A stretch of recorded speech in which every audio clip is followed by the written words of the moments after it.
Senhoras e senhores deputados, renovo os meus cumprimentos, retomamos os nossos trabalhos, mais uma audição, desta feita ainda no âmbito, tal como a anterior, da indigitação para o cargo de vogal do Conselho de Administração da Autoridade de Supervisão de Seguros e Fundos de Pensões, e desta feita temos o gosto de contar com a presença do Sr. Dr. José Diogo Duarte Santos de Alarcão e Silva, que, nos mesmos termos da audição que precedeu esta, portanto, cumprimento e agradeço a disponibilidade para a data que comumente arranjamos. Darei de imediato a palavra ao Sr. Doutor para uma intervenção inicial que, na medida do possível, se possa conter em 10 minutos, após o que darei a palavra aos grupos parlamentares, a cada um 5 minutos. O Sr. Doutor terá a amabilidade de anotar as questões na exata medida em que responderá afinal, isto é, depois de formuladas todas as questões. E assim, sem mais delongas, dava a palavra ao Dr. Diogo Alarcão para a sua intervenção inicial. Faça favor. Muito obrigado, Sr. Presidente, Sra. Deputada, Sr. Deputado, Sra. Deputada. Antes de mais, começo por agradecer a oportunidade de poder partilhar algumas considerações sobre o setor dos seguros e fundos de pensões, bem como sobre o papel da Autoridade de Supervisão e Fundos de Pensões, que passarei de hora em diante a referir como ANSF, para ser mais simples. Estas considerações têm por base algumas reflexões que tenho vindo a fazer sobre os principais desafios que se colocam aos diferentes operadores de mercado, de seguros e de mercado de fundos de pensões, aos consumidores e, consequentemente, à própria ASF. Começarei por elencar alguns riscos decorrentes na atual conjuntura, bem como riscos estruturais que têm surgido ou que se têm reforçado nos últimos anos. De seguida, refletirei brevemente sobre os desafios que uns e outros colocam à ASF, para concluir esta breve exposição com algumas observações sobre a forma como esses desafios poderão influenciar a própria gestão da Autoridade de Supervisão. E depois, obviamente, terei todo o gosto em responder às perguntas do Sr. Presidente e das Sras. Deputadas e do Sr. Deputado. Ora bem, nos últimos meses temos assistido a um aumento generalizado da inflação e, consequentemente, das taxas de juros. Os efeitos de médio prazo da pandemia, o conflito armado entre a Rússia e a Ucrânia e as fortes disrupções nas cadeias de distribuição e nos custos das matérias-primas explicam a atual conjuntura económica que afeta o mundo em geral e a União Europeia e Portugal em particular. Essa situação conjuntural traduz-se numa maior pressão sobre o rendimento disponível, com o consequente aumento da vulnerabilidade económica dos cidadãos e o aumento dos riscos de incumprimento de obrigações financeiras a que muitos estão vinculados. Este risco de incumprimento, associado a uma diminuição do poder de compra, poderá levar a uma maior vulnerabilidade a nível da cobertura dos riscos a que estão sujeitas as famílias e as empresas. Este é, pois, o momento para se acompanhar de forma ainda mais atenta e regular as coberturas de riscos e os prémios associados, designadamente o equilíbrio técnico das modalidades de seguros comercializadas. Neste momento, fica mais evidente a necessidade da ASF garantir a gestão sã e prudente dos operadores e a aplicação de adequadas práticas de conduta de mercado. A volatilidade dos mercados de capitais poderá ter um impacto negativo na valorização das poupanças, com consequências ao nível dos planos de pensões e seguros de capitalização, o que poderá influenciar comportamentos por parte dos consumidores e operadores de mercado, e por isso importa acompanhar atentamente os comportamentos de uns e de outros. A acrescer estes riscos conjunturais, existe um conjunto alargado de riscos de natureza estrutural que se têm vindo a agravar nos últimos anos, nomeadamente os riscos catastróficos e pandémicos, os decorrentes das alterações climáticas, a transformação demográfica com o envelhecimento da população e o aumento da esperança média de vida, a crescente digitalização da economia e os riscos cibernéticos. É necessário estar particularmente atento aos comportamentos de todos os agentes e de criar as condições necessárias que garantam, por um lado, o bom funcionamento do mercado, em benefício dos consumidores, dos operadores e da economia em geral, e, por outro, a estabilidade do setor dos seguros e do setor dos fundos de pensões. Estes riscos estruturais exigem uma reflexão aprofundada sobre a questão do protection gap, no sentido de se encontrarem soluções para reforçar e colmatar lacunas na proteção das famílias, das empresas e do próprio Estado. Entenda-se por protection gap a diferença entre o potencial de cobertura de seguros, pessoas, atividades, património, e a dimensão das coberturas efetivamente adquiridas. Até há pouco tempo, o Protection Gap estava associado a eventos catastróficos de grande severidade, mas de frequência baixa. Era o caso, por exemplo, dos grandes sismos, dos furacões ou tornados, que, embora tivessem efeitos devastadores, eram relativamente raros. As alterações climáticas têm feito aumentar a frequência e severidade destes eventos. Em Portugal, a exposição do nosso país ao risco sísmico e o impacto das alterações climáticas exige que se procurem soluções de cobertura seguradora adequadas. Situações de catástrofe natural, como por exemplo um evento sísmico de grande magnitude, exigem respostas para as quais é necessária uma reflexão aprofundada com todos os stakeholders, em particular as empresas de seguros, os consumidores e outros agentes económicos envolvidos, e claro está o próprio Estado, o Governo, a Assembleia da República, a Administração Central e as autarquias. Uma palavra ainda sobre a crescente digitalização da economia, que tem reflexos no setor dos seguros e no setor dos fundos de pensões, nomeadamente em novos produtos e em novos canais de distribuição, bem como na desmaterialização de muitos atos e interações, seja nas cadeias de valor, seja nas relações com o consumidor. Esta crescente digitalização coloca novos desafios em termos de supervisão de ferramentas tecnológicas, supervisão comportamental e proteção do consumidor, em que ganha especial relevância a literacia financeira e a literacia digital. Importa também referir os riscos cibernéticos, que representam graves ameaças à segurança das organizações e das pessoas. Temos assistido a um aumento significativo de ataques cibernéticos que colocam em perigo não só a proteção de dados pessoais e de negócio, como também dos próprios sistemas de segurança de organizações e países. A desmaterialização de um número crescente de atos e transações e o crescimento exponencial do comércio eletrónico, que pode atingir cerca de 800 bilhões de dólares em 2024,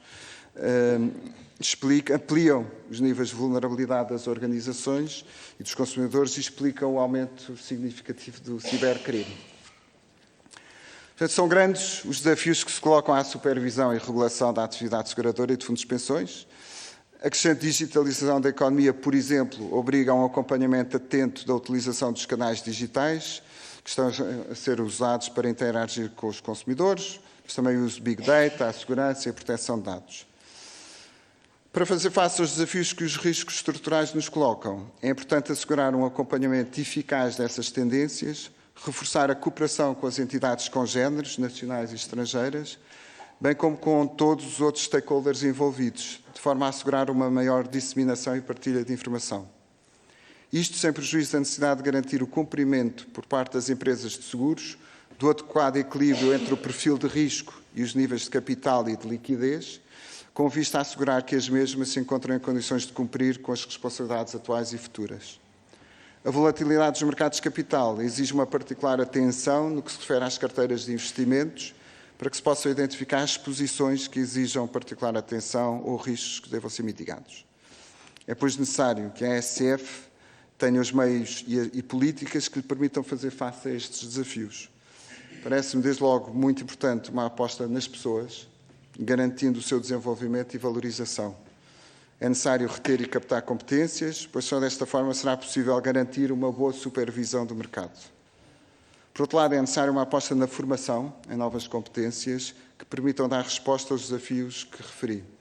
A crescente digitalização, os riscos cibernéticos ou as alterações climáticas, entre outros, exigem o envolvimento de outras áreas de saber e de outras competências. Na era da informação, é também importante uma aposta clara na comunicação interna, para promover a colaboração, a cultura, os valores e o propósito da organização, mas também uma comunicação externa que seja clara, transparente e adequada aos novos tempos e às novas gerações. Desta forma será possível aumentar os níveis de compromisso dos colaboradores, a nível interno, e sensibilizar as gerações mais novas para as temáticas relacionadas, nomeadamente com a gestão do risco. Enfim, procurei ser o mais sucinto possível, apontando algumas das questões e desafios que tenho refletido e que espero poder contribuir para, no âmbito das funções para que fui convidado, se vier a materializar. Muito obrigado. Muito obrigado, meu Dr. Diogo Alarcão. Vamos então iniciar a ronda das questões a colocar ao indigitado membro vogal do Conselho de Administração da ASF e iniciamos com o grupo parlamentar do Partido Socialista, através do Sr. Deputado Carlos Brás. Cumprimento e a quem de imediato dou a palavra por 5 minutos. Sr. Deputado, faça a palavra sua. Muito obrigado. Cumprimento o Sr. Presidente, as senhoras deputadas e cumprimento também, de uma forma especial, o nosso indigitado, hoje aqui em audição, o Dr. José Diogo Duarte Santos de Alarcão e Silva, felicitando desde já por esta indigitação.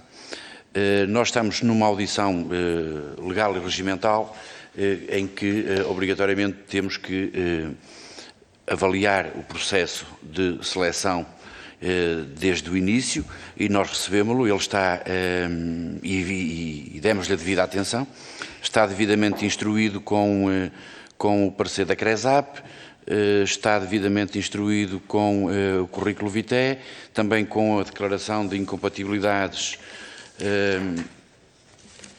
que vem aqui junta, declaração de incompatibilidades e impedimentos para cargo ao qual se aplica o Estatuto de Gestor Público e, portanto, do ponto de vista formal, está um processo completo e queria, no entanto, aproveitar esta oportunidade para deixar alguns temas para que depois o Sr. Doutor nos possa dar a sua opinião. Alguns deles já foram abordados na sua intervenção inicial, que eu felicito, mas de qualquer das formas não deixarei de os referir porque os tinha aqui anotados. Vivemos de facto uma conjuntura, quer internacional, quer nacional, de enorme incerteza e imprevisibilidade e, portanto, associado a isso há risco, sobretudo há risco para os consumidores, para as famílias, para os portugueses em geral, em todas as atividades, também na atividade de seguros e pensões. Temos também, por outro lado, a percepção, e o Sr. Doutor já falou nisso na intervenção inicial, de que há um déficit de literacia financeira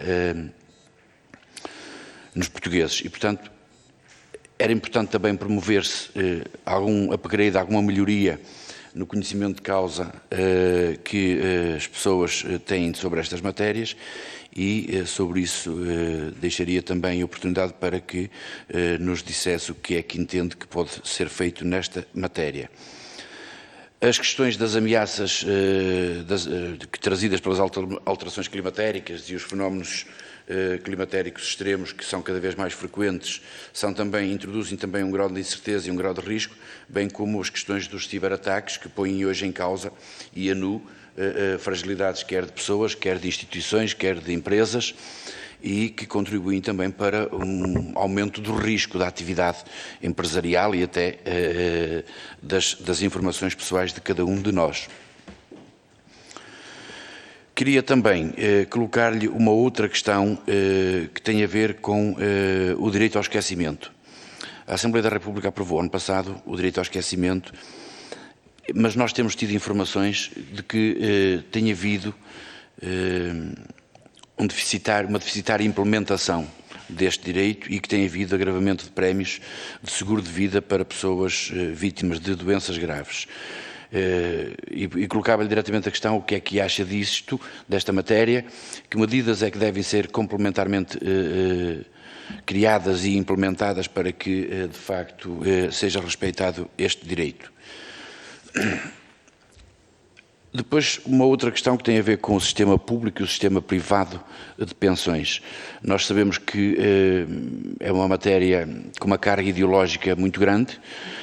Cada um de nós terá, obviamente, o seu posicionamento neste tema, mas gostava também de perceber qual é a opinião que tem relativamente ao equilíbrio e à complementaridade que deve ou que seria desejável que existisse entre o sistema público e o sistema privado. E, por fim, também dar-lhe a oportunidade de nos explicar como vê a articulação entre as diversas entidades reguladoras do sistema financeiro, nomeadamente a ASF, o Banco de Portugal e a CMVM. Se na sua opinião existe uma devida articulação, se o sistema financeiro está protegido e os portugueses podem estar descansados com estas entidades reguladoras, ou se é preciso também, nesta matéria, introduzir melhorias. E para já era só. Muito obrigado. Muito obrigado, Sr. Deputado Carlos Brás. Segue-se agora o Grupo Parlamentar do Partido Social Democrata, através da Sra. Deputada Sara Madruga da Costa. Igualmente cumprimento. Sra. Deputada, faça favor. Muito obrigada, Sr. Presidente. Em primeiro lugar, cumprimentar o Dr. José Diogo Alarcão e Silva, indiciado para integrar o Conselho de Administração da ASF. Nunca é demais referir a importância que o PSD confere à independência das entidades administrativas independentes, como forma de assegurar a imparcialidade na regulação e também a importância que nós conferimos à necessidade de uma maior especialização, neutralidade e tecnicidade da regulação. É por isso bastante importante para nós perceber qual o contributo que poderá dar à Autoridade de Supervisão numa altura e num contexto como o que vivemos, que é de grande incerteza. Incerteza que advém daquilo que nós já conhecemos, do atual contexto geopolítico, que tem um forte impacto sobre a nossa atividade económica, sobre a inflação e também sobre a condução da política monetária internacional. E, portanto, gostaríamos de saber qual é a sua opinião sobre esta conjuntura também complexa e incerta e qual também considera que pode vir a ser o seu contributo na ASF em relação a esta matéria. Também, tendo em conta a sua formação jurídica, gostaríamos de saber qual é a sua opinião sobre o nível de proteção neste momento que existe dos consumidores em relação aos produtos deste sector e também em relação ao nível da literacia existente. O Sr. Doutor falou aqui na sua intervenção inicial em alguns riscos externos que existem e gostaríamos também de perceber qual é a sua opinião de como é que devem as seguradoras preparar os riscos externos oriundos, nomeadamente da tecnologia, das alterações climáticas, da demografia, aliás, peço desculpa, e do impacto da digitalização. Em termos também de áreas que consideramos relevantes para o setor segurador em 2022, também gostaríamos de fazer algumas perguntas, nomeadamente sobre as orientações de fit and proper, como forma de imprimir uma maior exigência nos processos internos de seleção e avaliação dos membros dos órgãos de administração e fiscalização das empresas de seguros. Outra questão que também tem vindo a ser recorrente no que diz respeito à revisão do regime da Solvência 2, e também o Sr. Doutor tem experiência em matéria europeia e, portanto, gostaríamos de saber qual é, que é a sua opinião sobre esta matéria, sobre esta necessidade cada vez mais recorrente da convergência com a União Europeia na área da recuperação e resolução das empresas de seguros e de resseguros.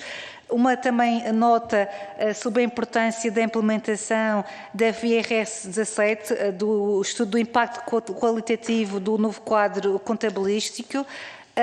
Um modelo de supervisão financeira é uma questão também que nós consideramos bastante relevante.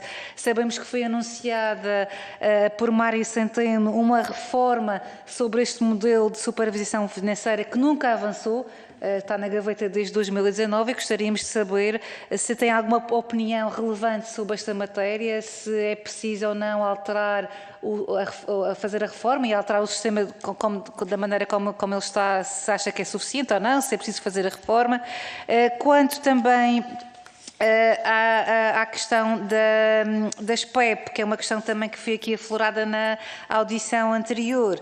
Há muito que sabemos que o setor fiscal reclama por estímulos na poupança e para um quadro fiscal para pensões pan-europeias. Gostaríamos de saber se concorda com a adoção de sistemas de capitalização que complementem a componente pública das reformas e se não considera que a baixa taxa de poupança e a inversão da estrutura demográfica obrigam a pensar no sistema de pensões em vigor, cuja sustentabilidade a longo prazo parece estar ameaçada. Outra questão que também já colocamos anteriormente e que achamos que é bastante relevante aproveitar esta oportunidade para colocar é o facto ou a circunstância de existirem inúmeras queixas de discriminação de alguns doentes com algumas patologias, nomeadamente diabéticos, sobreviventes de cancro, no acesso a produtos do setor.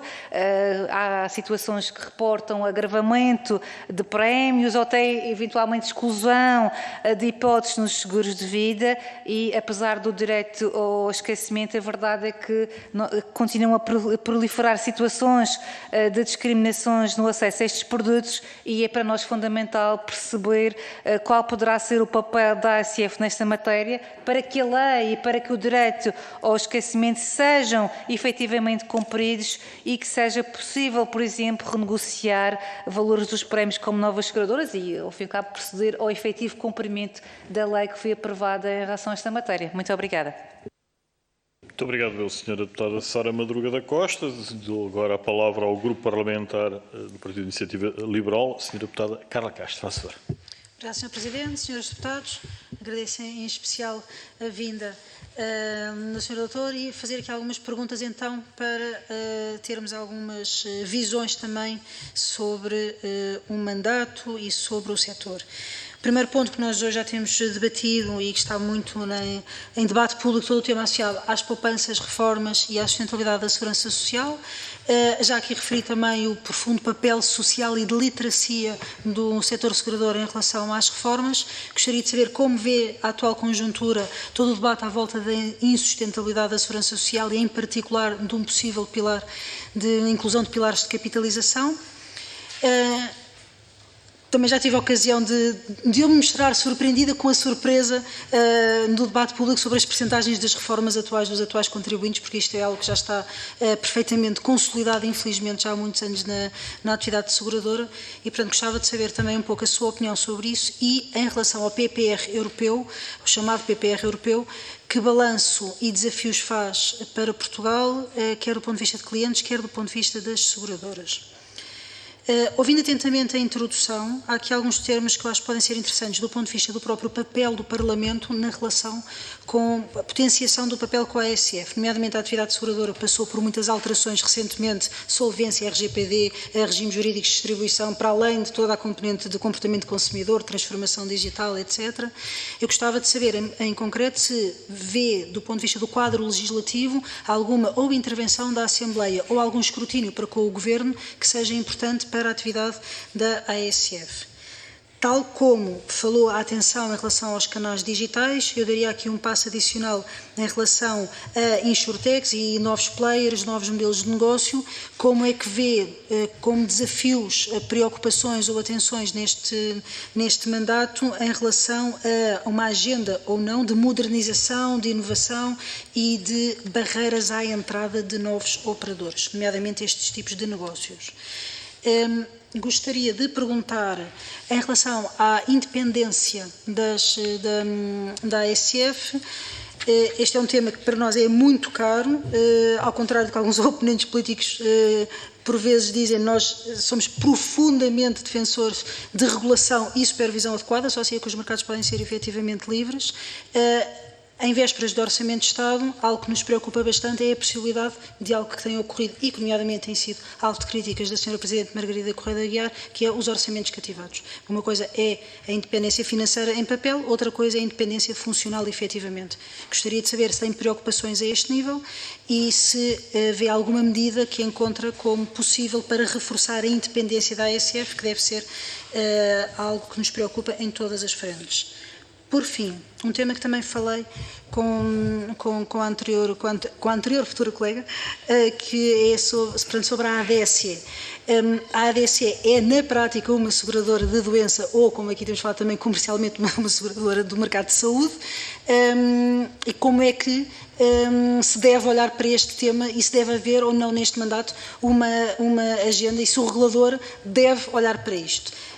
Explicando um pouco melhor, a ADSE funciona como uma seguradora solidária, um facto reconhecido por auditorias do Tribunal de Contas desde 2015, reiterado em 2019. A ADSE não é um subsistema de saúde, aliás, com SNS único e universal, isso não é possível. A entidade reguladora de saúde tem efetivamente também, tem alertado, feito várias advertências para esse sentido, e o facto da ADSE ser um instituto público não coloca à margem da lei, nomeadamente neste caso em relação à Lei Geral de Seguros, podendo estar abrangida nomeadamente nomeadamente por temas do tipo de seguradoras cativas. E, portanto, aquilo que é a perplexidade e a pergunta também é se não deve o regulador promover efetivamente não só uma sã concorrência, como uma atuação sobre a própria ADSE, e estamos a falar ao nível de garantias dos cotizados e da adequação de capital, solvência, riscos financeiros e não financeiros, a existência de orça, a existência de estudos atuariais efetivos que garantam a sustentabilidade da ADSE, dado que, se é uma seguradora de facto, então deveria ser alvo dessa atenção. Eu me relembro as palavras antecessoras a dizer que é uma questão que precisa de ser resolvida politicamente, mas para além do tema de resolvido politicamente, há uma questão relacionada com a regulação e com a supervisão que, na minha opinião, deve ser, obviamente, acautelada. Também, ainda só uns últimos segundos, que há um tema que tem sido relativamente, de algum hiato, que é o tema das mutualistas, como é que a vê também do ponto de vista do modelo de supervisão. E com isto termino as minhas perguntas. Obrigada. Muito obrigado, Sra. Deputada Carla Castro. Então, vamos devolver a palavra ao Sr. Dr. Diogo Alarcão. Dispõe de cerca de 15 minutos, mas obviamente com a tolerância da mesa. Sr. Doutor, faça favor. Muito obrigado, Sr. Presidente. Muito obrigado, Srs. Deputadas e Sr. Deputado. Se parecer bem, algumas das questões que foram aqui levantadas acabaram por ser levantadas pelos 3 grupos parlamentares e, portanto, eu iria, de certa forma, tentar agregá-las, se não levarem a mal, sem qualquer desconsideração por nenhum dos grupos parlamentares, obviamente, e dos Srs. Deputados e das Sras. Deputadas. Começaria pela questão da literacia financeira, que é uma preocupação que eu próprio na intervenção inicial referi e que vejo que é uma preocupação dos três grupos parlamentares. Claramente que há um déficit de literacia financeira, mas também é verdade que há um conjunto de medidas que têm sido tomadas, nomeadamente pelo próprio Conselho Nacional de Supervisores Financeiros, em articulação com o Plano Nacional de Literacia Financeira, que procuram começar a colmatar esse déficit. Portanto, eu diria que, sim, há muito trabalho ainda a fazer nesta matéria. Claramente que, e quando digo de literacia financeira, tem de facto a ver com os 3 supervisores financeiros. Não é só uma questão da ASF, nem só do Banco de Portugal, nem só da CMVM, porque é uma questão que deve ser cruzada e trabalhada pelos 3 supervisores e com o Governo e também, obviamente, com a Assembleia da República. Penso que há um trabalho que começa a ser feito nas escolas e a literacia financeira começa, na minha opinião, na escola e, portanto, aí há certamente matéria para se continuar a desenvolver este Plano Nacional. Sei que a própria ASF já lançou, vi no site, algumas iniciativas de formação e de sensibilização, provavelmente também com a Associação Portuguesa dos Seguradores e com outras associações ligadas ao setor. Devíamos procurar promover e pôr, de facto, na agenda a questão da literacia financeira. Não só nos jovens, mas também nas populações mais vulneráveis e que precisam desse acompanhamento. Pensando um bocadinho na DMIF, sendo ao lado, que é a Diretiva dos Mercados de Instrumentos Financeiros, mas que acaba por cruzar, em certa forma, com os próprios seguros de capitalização, é importante o trabalho que foi feito em relação à informação que é necessário que os operadores de mercado facultem aos consumidores, mas é preciso ir mais além, ou seja, é preciso desmultiplicar e explicar, às vezes, enfim, informações e conceitos que o cidadão comum tem dificuldade em obter. E por isso é que eu falava da questão da comunicação. Acho que e a ASF também, na minha opinião, deve contribuir para que se procure uma comunicação externa, como dizia há pouco, mais clara, mais transparente, mais próxima. É complexo, mas acho que é difícil. Eu diria que é um dos grandes desafios que se coloca, enfim, do que puder fazer enquanto vogal de Conselho de Administração, e assim farei. A questão do direito ao esquecimento, que também foi, no fundo, focada pelas senhoras deputadas, pelo senhor deputado, Da informação que tenho, e a informação pública, efetivamente há situações que levam ou indiciam a que possamos não estar a cumprir cabalmente o quadro normativo. E eu diria que, no que a ASF diz respeito, o que se pede e o que se deve fazer é, muito provavelmente, reforçar os mecanismos de sancionamento quando se trata de violação de normas e, sobretudo, de inspeção. E, portanto, bem sei que tivemos o período da Covid e tivemos aqui uma série de dificuldades inerentes e que tornaram mais difícil as inspeções on-site, não é, dos operadores, mas eu diria que o esforço passará muito por ações de fiscalização mais presentes e mais constantes. Não é que o que se fez, certamente que está bem feito, mas perante essa situação, diria que a medida normal de boa gestão é, de facto, isso é uma questão que está em cima da mesa. Passará muito, na minha opinião, por fiscalizar mais e fiscalizar on-site e perceber, de facto, o que se passa. Porque, de facto, a Autoridade de Relações de Supervisão não compete legislar, não é? Isso compete à Assembleia da República e o Governo. Do conhecimento que tenho e enfim, das mensagens que li, do plano estratégico, há uma grande preocupação da Presidente da ASF de ajudar nesta matéria também, de apoiar a Assembleia da República e o Governo neste esforço legislativo, na componente técnica. Portanto, eu diria que é por aí que devemos trabalhar. Não sei deste momento dizer se é necessário alterar ou o que é necessário alterar em termos do enquadramento normativo, mas diria que devemos, de certa forma, procurar encontrar a justa medida para resolver essas dificuldades. Depois falou-se da questão do sistema público e privado de pensões, não é? E a Sra. Deputada também falou relativamente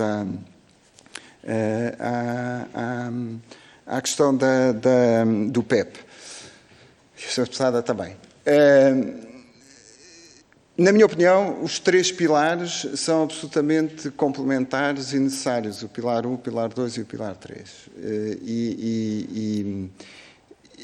Claramente que o pilar 2, mais ligado com as empresas, e o pilar 3, com a própria poupança, na minha opinião, devem ser complementares e devem ser objeto de incentivo, no sentido de canalizar poupança para a reforma. Por uma razão muito simples e que se prende com o próprio envelhecimento da população e com a esperança média de vida. E, portanto, é natural que, e acho que foi a Sra. Deputada que referia a questão, exatamente, a questão da taxa de substituição, não é? A pensão em relação ao último salário, que é um desafio, atualmente, para o sistema de segurança social e, portanto, tudo o que possa ser feito a nível de complementaridade do pilar 3 relativamente a isso, penso que é bem-vindo. E o PEP, de certa forma, vem nesse caminho. O PEP é talvez a coisa mais próxima dos PPRs iniciais e é claramente um produto de poupança para a reforma, não é? Inclusive, os PPR depois, enfim, abriu a possibilidade para a habitação, a doença, etc. E acho que a IOPA teve aqui um papel muito importante de sensibilização para a necessidade de um continente que está a envelhecer, ter mecanismos de poupança efetiva. Está muito agora do lado dos Estados-membros a transposição e a operacionalização do PEP e que terá que passar por um conjunto de incentivos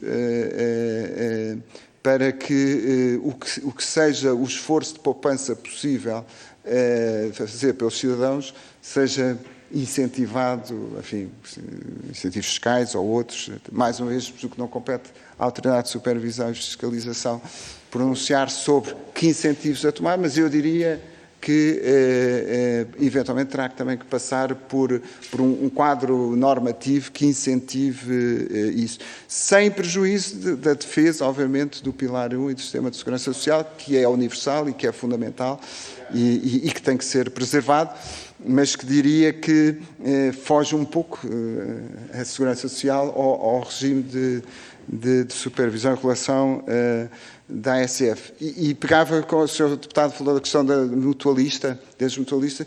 Ora bem, no quadro atual, as mutualistas estão sob supervisão da Direção-Geral e do Ministério do Emprego e Segurança Social, não é? Discutir-se-á se deve ser ou não, mas quer dizer, neste momento, e da informação que tenho, é que a ASF pronunciou-se sobre o plano que foi apresentado em concreto por uma mutualista e considerou que não era, enfim, que não cumpria o que eram os requisitos, mas eu diria que mais uma vez é uma questão eventualmente mais política, não é? No sentido em que enquadramento deve ser dado à questão das mutualistas. Relativamente à ADSE, e porque falou, enfim, percebi que, enfim, a pessoa que está indigitada, se perceber, a senhora deputada, falou da questão do enquadramento político. Eu, mais uma vez, acho que é importante e é uma coisa que como cidadão, mas também como cidadão eleitor, mas também como gestor, quando estive no setor privado e quando prestei serviço público, também é muito clara a separação de poderes e a necessidade de respeitar o que é a divisão de poderes. E, portanto, eu diria que a questão da ADSE como existe hoje, não vejo... Percebo as preocupações da senhora deputada, sem dúvida. O papel da ASF, acho que dependerá muito do enquadramento que se venha a fazer ou que se pretenda fazer em relação à ADSE. Depois, falou-se também do regime de solvência 2, foi a senhora deputada que levantou. Eu penso que é um passo importante e que é uma resposta importante também para alguns daqueles riscos que falávamos há pouco, porque, no fundo, a solvência 2 acaba por ter aqui uma preocupação quase em 5 planos, não é? Quer dizer, a questão dos recursos financeiros, que é absolutamente fundamental, não é? E da solvência, enfim, dos operadores de mercado, mas depois fala do tema da governação, do tema de gestão dos riscos, da transparência e da supervisão. Portanto, no fundo, é o elemento enquadrador de algumas destas questões que nós estávamos a falar. E aqui riscos, são os riscos associados ao mercado, são os riscos associados ao produto, são os riscos associados ao próprio sistema de governação. Portanto, eu acho que se deu, é um passo importante, que pode obviamente ser aperfeiçoado, mas que eu diria que, enfim, está e também do que conheço da ASF, está a fazer o seu caminho e a entidade da ASF está também a desenvolver uma série de iniciativas no sentido de reforçar esse quadro normativo. Eu não sei de tempo, Sr. Presidente. Indicado ali. Que eram? 15 minutos. Ok. Muito obrigado. Dizer ainda, relativamente já falei da taxa de substituição, regime de solvência. A questão do fit and proper, que também foi a senhora deputada que levantou, e que também me parece muito relevante. O trabalho que começou inicialmente por ser feito pelo Banco de Portugal em relação aos bancos, mas que está agora a ser desenvolvido também no setor de seguros, parece absolutamente fundamental, porque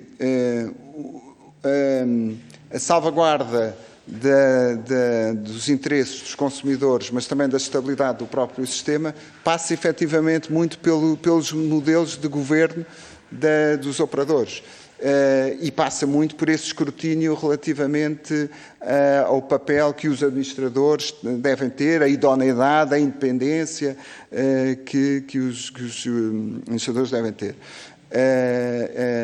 E, portanto, sou totalmente favorável e diria mesmo que é necessário reforçar essa componente, porque é o passo inicial para um bom modelo de governo dos operadores de mercado. Reconhecemos a idoneidade, a experiência, a independência dos administradores executivos e dos colaboradores de primeira linha. Normalmente não fica só nos conselhos de administração, o FITAN próprio acaba por também impactar em funções relevantes para o negócio, no risco, etc. Aliás, é muito interessante este caminho que está a ser feito na área dos seguros, que é da própria, em relação aos modelos de governo e de conduta do mercado, de serem criadas, de se autonomizar a função que releva mais para efeitos de conduta de mercado, um bocadinho como se fez na banca em relação ao risco, estamos a fazer também nesta área dos seguros, porque o modelo de governo assente num rigoroso escrutínio dos comportamentos do mercado, e aqui comportamentos, leia-se desde o desenho dos produtos, a sua comercialização, a sustentabilidade dos mesmos, e exige alguma autonomia dentro dos próprios órgãos de gestão, não é? E essa autonomia ser enquadrada em termos jurídicos e parece-me muito positivo. Em relação ao... Penso que também as senhoras deputadas e o senhor deputado falaram da questão dos supervisores financeiros, não é? Da articulação e da coordenação dos três supervisores. A informação, enfim, de que tenho, mais uma vez, muita informação de cidadão comum, não é? Portanto, é que o Conselho Nacional de Supervisores Financeiros tem feito um caminho no sentido de articular posições, julgo mesmo em relação à pandemia, na altura recordo-me que houve um conjunto de medidas que foram tomadas nesse sentido. E, portanto, eu diria que, na minha opinião,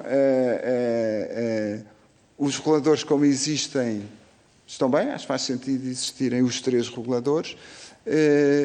Entendo que sim, que deve haver uma crescente coordenação entre os mesmos, e eu penso que o Conselho Nacional de Supervisores Financeiros acaba por ser o órgão natural onde isso deve acontecer, com este respeito da independência dos membros, dos vogais do Conselho de Administração. E vou mesmo concluir, porque acho que há um tema que é importante, que a senhora deputada referiu, da independência e dos meios. E, de facto, a Lei Quadro de Reguladores Financeiros é clara relativamente à independência que as entidades de supervisão e regulação devem ter. E, portanto, na minha opinião, é com base nessa lei que devemos manter a autonomia financeira e de gestão destes reguladores, porque reguladores fortes e independentes beneficiam todos, na minha opinião, beneficiam o mercado, beneficiam os consumidores. Peço desculpa por ter... Nada, muito obrigado, Sr. Doutor. Bem, uma pergunta, certíssimo. Portanto, vamos ter uma segunda ronda, porque são 2 minutos por inscrição. Sra. Deputada Carla Castro, faça favor. Vai ser muito breve, é só para voltar ao tema da ADSE. Eu não concordo que seja apenas uma questão política, de todo. Eu estava a ver aqui algumas notas, e há mais, já vinham de 2015, mas vou só remeter para 2019, por exemplo, a auditoria do Tribunal de Contas, onde diz que o Governo, através do Decreto-Lei, transformou a entidade gestora da ADSE no Instituto Público de Gestão Participada, e depois mais à frente diz claramente que o modelo de financiamento atual da ADSE é de um seguro social de doença solidário, dado o seu autofinanciamento com descontos de cotizados. É claríssimo.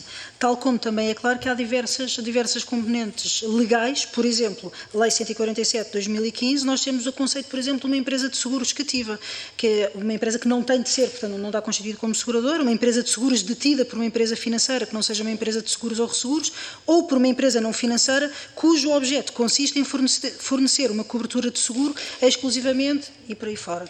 Portanto, a minha pergunta aqui que se coloca é que não é só uma questão de, não é uma questão de ser uma decisão política ou não, é se uma entidade pública pode estar fora de supervisão, porque nós temos também nestes relatórios questões sobre a solvência da ADSE, temos que funciona como um seguro e, portanto, há entidades que ficam fora. E, portanto, era só para complementar um pouco a apreciação também que tinha sobre o tema, se quiser aprofundar bem, mas pelo menos deixar esta nota mais esclarecedora em relação ao próprio tema. Obrigado. Muito obrigado, Sra. Deputada. Doutor, que é de facto um considerando enquadrador da perspectiva sobre a matéria, mais do que uma questão, mas, portanto, certíssimo. Então, Sr. Dr. José Diogo Duarte Santos de Alarcão e Silva, quero deixar as maiores felicidades, não antecipando, obviamente, o parecer que irá ser discutido e votado na Comissão de Orçamento e Finanças, mas, portanto, relativamente a esta audição, dar a reunião por concluída, agradecendo a sua disponibilidade e todos os esclarecimentos prestados em instâncias, senhoras e senhor deputado. Está encerrada a reunião. Boa tarde.